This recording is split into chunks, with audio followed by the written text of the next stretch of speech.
שלום, אני תום צ'יני, מטפלת ברפואה סינית, דיקור, שיאצה וצמחי מרפא.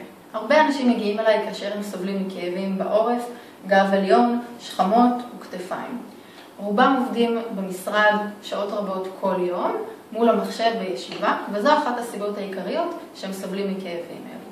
אני רוצה להדגים לכם מספר תרגילים שאתם יכולים לעשות במהלך יום העבודה, מספר פעמים ביום או כל פעם שהכאבים מתחילים להציק לכם, על מנת להרפות את השרירים ולמנוע מהכאבים האלה להופיע.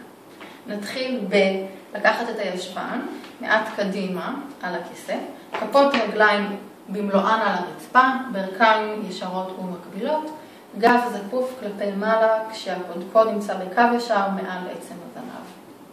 נתחיל בסיבובים רכים לעורף, 3 סיבובים ימינה בצורה הזאת, ו3 סיבובים שמאלה, אוזן אל הכתף, ראש אחורה, אוזן אל הכתף השנייה, הראש למטה ולהזדקף.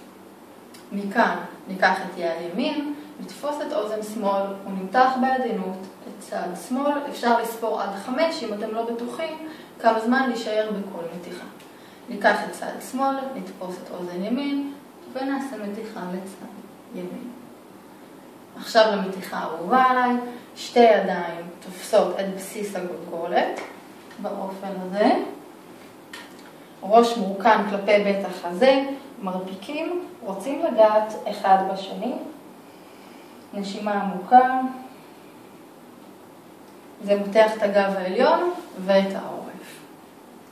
נמשיך לסיבובי כתפיים, 3 סיבובים אחורה, 3 סיבובים קדימה, נוסיף כפות ידיים, 3 סיבובים אחורה, 3 סיבובים קדימה, ניקח את יד ימין אל צד שמאל ונמתח אותה בצורה כזאת, זה מותח את שכמה ימין מעולה, וניקח את צד יד שמאל, נמתח לצד ימין ונמתח את שכמה שמאל. נמשיך מפה למתיחה לגב האחורי, אנחנו משלבים כפות ידיים בצורה כזאת, אבל מאחורה גב נשאר זקוף וידיים מותחות חזק אחורה. נראה לכם איך זה נראה בפרופיל. זה נראה ככה, גב זקוף, ידיים מותחות אחורה. נעשה פיתול, יד ימין על המשענת, יד שמאל על רגל ימין ונתפתל ימינה, רגליים עדיין ישרות ומקבילות, יד ימין על רגל שמאל, יד שמאל על הכיסא ונתפתל שמאלה, גב נשאר זקוף. אם אתם מרגישים כאב, לעצור את המתיחה שם.